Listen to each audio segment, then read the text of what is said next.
Hello আসসালামু আলাইকুম। আমি এলিসাস ব্লগ থেকে চলে আসলাম নতুন একটা ব্লগ নিয়ে। আহনাব বাবু অসুস্থ, আর এদিকে আবরারের পাপা মন দিয়ে গাড়ি চালানো শিখছে। আর এটা আসলে আমি যেহেতু লেট ভিডিও আপলোড করি, তো এটা কিছুদিন আগেরই ভিডিও আমি আপনাদের সাথে এখন শেয়ার করছি। এখনই রিসেন্টলি দেখা গেলো 2-3 দিন বা 4-5 দিন পরের ভিডিও হয়তো বা, বাট এর মাঝে আমি আহনাব বাবুকে নিয়ে খুবই বিজি ছিলাম। আহনাব বাবু অনেক অসুস্থ ছিল, ওকে গ্যাস দিতে হয়েছে, এখনও পুরোপুরি সুস্থ হয়নি।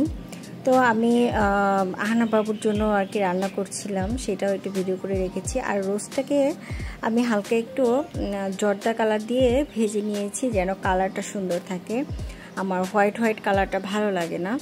আর এটা আমার একটা ঝাল রোস্ট হবে, কোনো মানে হবে না, কি বলে, মিষ্টি জাতীয় কিছু হবে না, মানে একদম ঝাল হবে। তো আমার এই ঝাল রোস্ট খেতে ভালো লাগে। আর এদিকে ডিমগুলোকে ওয়াশ করে পানি শুকাতে দিয়েছি, আর আমার রোস্টও কিন্তু হয়ে যাচ্ছে আর কি। আর এই যে ডিমগুলোকে এখন সুন্দরভাবে পানি মুছে রেখে দিব। আর আমি একটু খাসির মাংস রান্না করব, গরু মাংস ছিল না, তো এই মাংসটাই ছিল আসলে। আর এদিকে পোলাও চালের মানে চাল ভিজে রেখেছি, পোলাও রান্না করব। তো এই যে পোলাও রান্না করার জন্য আপনার পেঁয়াজ, তারপর লবঙ্গ, এলাচ, তেজপাতা এগুলো দিয়েছি। এখন পানি ঝরাতে দিয়েছি পোলাওটা। আর এদিকে আমার খাসি মাংসটা কিন্তু রান্না হচ্ছে। তো এই যে পোলাও রান্নাটা শুরু করে দিলাম। এই যে গাজর দিলাম কুচি করে, এখন সুন্দরভাবে একটু হালকা একটু নেড়ে চেড়ে তারপরে যে পানি দিয়ে দিয়েছি। তো পোলাওটা হোক। আসলে আহনাব বাবুকে নিয়ে এতটা ব্যস্ত ছিলাম। আর এদিকে আবরার বাবু কিন্তু অসুস্থ হয়ে গিয়েছে, ওরও কিন্তু ঠান্ডা লেগেছে। তো দুই ছেলেকে নিয়ে আমি খুবই ব্যস্ত সময় পার করছি। আর আবরার বাবু সবসময় এটা মনে করে যে আমি ওকে ভালোবাসছি না, ওর ছোটো ভাইকে বেশি ভালোবাসছি।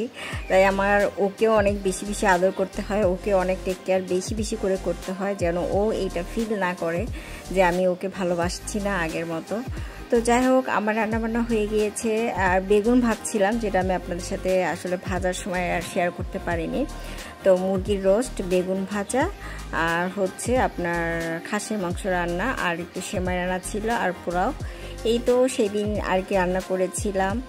আর বাচ্চারা অসুস্থ থাকলে কিন্তু তখন আর রান্নাবান্না করার প্রতি সেই আগ্রহটা থাকে না। বিশেষ করে আমার মনটা খুবই খারাপ হয়ে যায়, তখন আমি নিজেই খেতে পারি না। আমার আবরার এখনও যদি ওকে আমি না খাওয়াতে পারি, তাহলে আমার গলা দিয়ে খাবার নামে না, আগে ওকে খাওয়াই তারপরে আমি খাই। তো যাই হোক, এই সমস্যাটা অনেকেই বুঝতে পারে না, আসলে জানি না কেন আমি একাই এমন কিনা, বা সব মায়েরা এমন কিনা আমার ঠিক জানা নেই, বাট আমি এমন।